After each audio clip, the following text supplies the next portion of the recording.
প্রিয় দেশবাসী, 2024 সালের 3 অগাস্ট আমরা এক দফার ঘোষণার মধ্য দিয়ে ফেসিবাদের পতন আমরা ঘটাতে পেরেছি। কিন্তু আমাদের প্রত্যাশিত নতুন রাষ্ট্র গঠন অর্থাৎ নতুন বন্দোবস্তের যেই আকাঙ্ক্ষা, যেই প্রতিশ্রুতি আমরা বাংলাদেশকে দিয়েছিলাম, জনগণকে দিয়েছিলাম, সেটির যাত্রা এখনো পর্যন্ত সম্পন্ন হয়নি। সেটির লড়াই এখনো পর্যন্ত আমরা করে যাচ্ছি। আমরা বিগত জুলাই মাসে বাংলাদেশের 64টি জেলায় গিয়েছি। আমরা আমাদের দেশ গড়তে জুলাই পদযাত্রা করেছি। বিচার, সংস্কার এবং নতুন সংবিধান এই লক্ষ্যকে সামনে রেখে নতুন করে রাষ্ট্র পুনর্গঠনের জন্য আমরা জনগণের কাছে গিয়েছি। সাধারণ মানুষের আশা আকাঙ্ক্ষার কথা শুনেছি।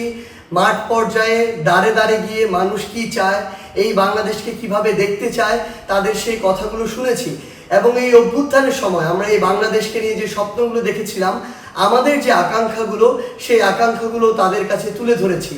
এবং এই যে সামগ্রিকভাবে বাংলাদেশের প্রত্যেকটি জায়গায়, জেলায় গিয়ে মানুষের যে চাওয়া পাওয়া আকাঙ্ক্ষা, সেগুলোকে ধারণ করেই আমরা আগামী দিনের আমাদের যে ইশতেহার, সেই আমাদের এনসিপির ইশতেহার সাজিয়েছি। প্রিয় দেশবাসী, জুলাই গণ অভ্যুত্থানের 1 বছর পূর্তির দ্বার প্রান্তে আমরা। আগামীকাল 3রা আগস্ট। আমরা 3রা আগস্ট আবারও শহীদ মিনারে জড়ো হচ্ছি। আমরা নতুন বাংলাদেশের আকাঙ্ক্ষা নিয়ে কাজ করছি। আমাদের কাছে জুলাই কোনো সমাপ্তি ছিল না, জুলাই ছিল শুরু, একটি সম্ভাবনার শুরু, আকাঙ্ক্ষার শুরু। এই 1 বছর হয়তো আমাদের অনেক অপ্রাপ্তি রয়েছে, অনেক হতাশা রয়েছে, কিন্তু আমরা মনে করি যদি আমরা ঐক্যবদ্ধ থাকি, যদি আমাদের ভিতরে সেই স্বপ্নের বীজ এখনও থাকে, আমরা আমাদের সেই আকাঙ্ক্ষিত বাংলাদেশ গড়ে তুলতে পারবো।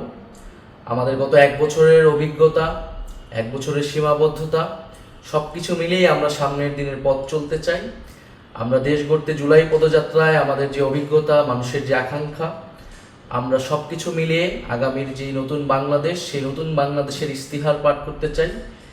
জাতীয় নাগরিক পার্টির পক্ষ থেকে, গণ অভ্যুত্থানের নেতৃবৃন্দের পক্ষ থেকে আমাদের আগামীর বাংলাদেশ, আগামীর রাষ্ট্রকল্পটি আমরা ঘোষণা করতে চাই।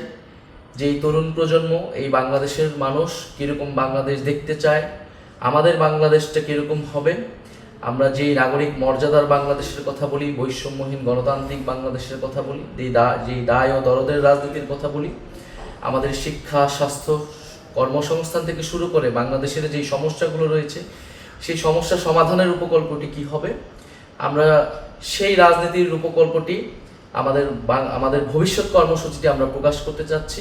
এবং এর মধ্য দিয়ে আমরা আমাদের জুলাই পদযাত্রার পরিসমাপ্তি টানতে যাচ্ছি এবং 3রা আগস্ট 1 দফার যেই নতুন বন্দোবস্ত এবং ফ্যাসিবাদী ব্যবস্থার বিলোপ, সেই দিনটিকে স্মরণ করতে চাচ্ছি। আগামীকাল শহীদ মিনার বিকাল 4টায় আমরা জড়ো হচ্ছি। আপনাদের কাছে উদ্যত আহ্বান, আপনারা ঢাকা আসুন, শহীদ মিনার এসে যোগ দিন এবং আমাদের সাথে থাকুন, আমাদের প্রতি সেই আস্থাটি রাখুন। আমরা গণ অভ্যুত্থানে আপনাদের আস্থার প্রতীক হয়েছিলাম। আমরা আপনাদের সেই আস্থা ধরে রেখে বাংলাদেশ বিনির্মাণে জনগণের পক্ষে, বাংলাদেশের স্বাধীনতা, সার্বভৌমত্ব এবং নাগরিক মর্যাদা প্রতিষ্ঠার জন্য আমাদের যে লড়াই, সেই লড়াই চালিয়ে যেতে চাই। আগামীকাল শহীদ মিনারে দেখা হচ্ছে বিকাল 4টায়।